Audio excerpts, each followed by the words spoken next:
नमस्कार दोस्तों। हमारी आज की कहानी है समझदार बहू। उफ, ये दाल है या नमक ही नमक। मोहन भैया देखो तो, आज सुधा भाभी ने फिर से खाने में नमक ज़्यादा डाल दिया। रानी ने शिकायती लहजे में अपने भाई मोहन से कहा। फैक्ट्री से घर लंच करने आए मोहन ने भी जैसे ही पहला कोर सब्जी के साथ लगाकर खाया तो वह भी गुस्से से बोला, सुधा, ये क्या है? ध्यान कहाँ रहता है तुम्हारा? सब्जी में इतना ज़्यादा नमक? जरूर कहीं मोबाइल फ़ोन में लगी होगी, इसीलिए लगता है खाने में नमक 2 बार डाल दिया है। मोहन की माताजी ने भी मुंह बनाकर कहा। रसोई घर में रोटियां सेक रही सुधा सब सुन रही थी तो उसे बुरा लगा। उसकी वजह से बेकार में सबके खाने का जायका बिगड़ गया। खैर, वो तेजी से फ्रिज में से दही निकालकर जल्दी से प्याज टमाटर काटकर उसे छोक कर ले आई, जो कि बिल्कुल पनीर भुजिया की तरह चटपट बनकर तैयार हो जाता है, और सबको परोसते हुए बोली, आज इसे खाइए। और दोबारा दौड़कर रसोई घर में रोटियां सेकने लगी। उसे अच्छे से स्मरण था, उसने सब्जी में सभी मसाले नमक तय मात्रा में ही डाले थे। फिर ये अचानक नमक का तेज होना। लेकिन ये केवल आज ही नहीं हुआ, बल्कि बीच बीच में कई बार उसकी बनाई सब्जी में कभी नमक तो कभी मिर्च तेज हो जाती है, और तो और कभी पानी। तभी उसे खाने की टेबल पर बैठे सभी घर के सदस्यों के चेहरे याद आ रहे थे। सबके चेहरे या तो उतरे हुए थे या नाराज थे, मगर केवल उसकी छोटी ननद रानी वो मुस्कुरा रही थी। कहीं इन सब शरारतों के पीछे वही तो नहीं है?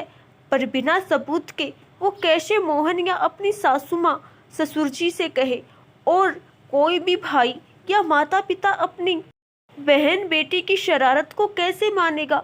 सुधा ने सोचना शुरू किया कि क्यों उसकी ननद उसके साथ ऐसा कर रही है। उसने तो वर्तमान में उसे हमेशा स्नेह ही किया है, एक छोटी बहन, एक बेटी की भांति। फिर कहीं उसकी शादी ना होना इसकी वजह तो नहीं? अपनी पढ़ाई के वक्त उसने एक बार पढ़ा था, जब कोई हताश होता है और अपना गुस्सा किसी पर निकाल नहीं पाता तो वह ऐसी शरारतें करके दूसरों को डांट खिलाकर अपने आप को संतुष्ट करता है।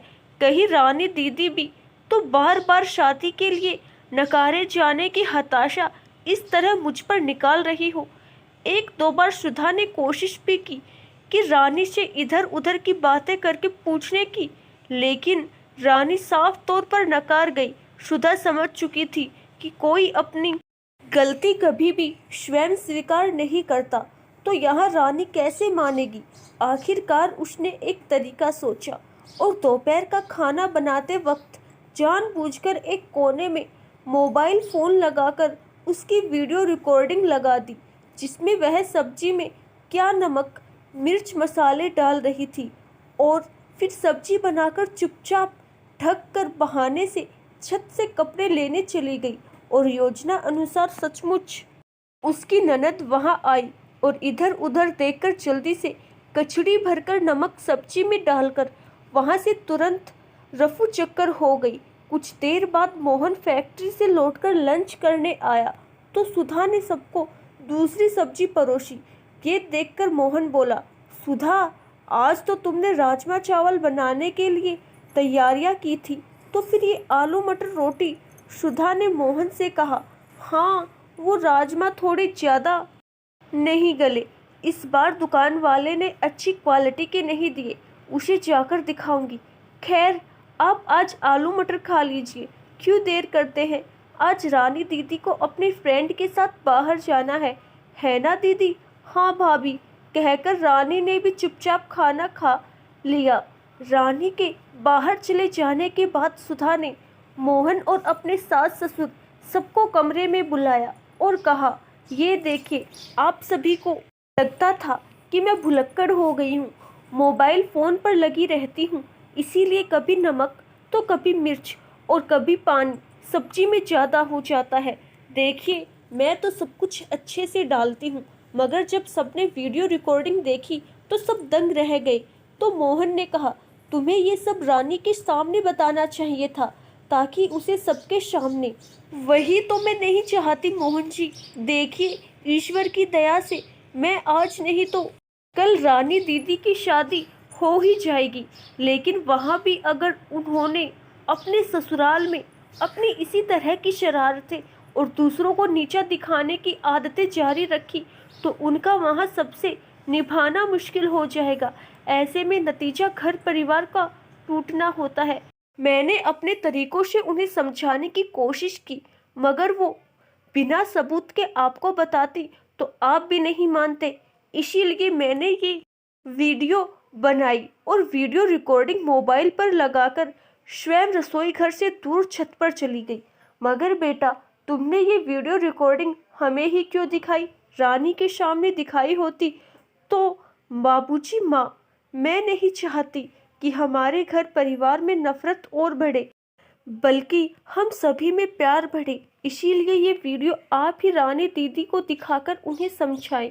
जब बच्चे नादानियाँ करते हैं तो बड़े उन्हें सही तरीके से अपने अनुभवों द्वारा संवारते हैं। यूँ तो रानी मेरी ननद है, मगर मेरी छोटी बहन मेरी बेटी की तरह। और कोई भी माँ अपने बच्चे को नीचा नहीं दिखाती, बल्कि उसे इस तरीके से समझाया करती है कि उसकी ज़िंदगी हमेशा खुशियों से भरी रहे।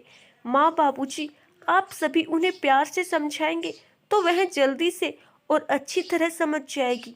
अचानक मोहन के माता पिता ने आगे बढ़कर सुधा को सीने से लगा लिया और कहा, बेटा, तुम्हारी जैसी समझदार बहू हर घर परिवार में ईश्वर सभी को दे, जो अपने परिवार को बखूबी निभाना जानती है, जो घर तोड़ने में नहीं बल्कि घरों को जोड़ने में लगी रहती है। ईश्वर तुम्हें सभी खुशियों से भरा रखे, कहकर दोनों ने सुधा के सर पर स्नेहिल हाथ रख दिया। वहीं दूसरी ओर मोहन और सुधा दोनों भीगी हुई पलकों को साफ करते हुए मुस्कुरा रहे थे। आशा करती हूँ दोस्तों, आपको हमारी आज की कहानी जरूर पसंद आई होगी। धन्यवाद।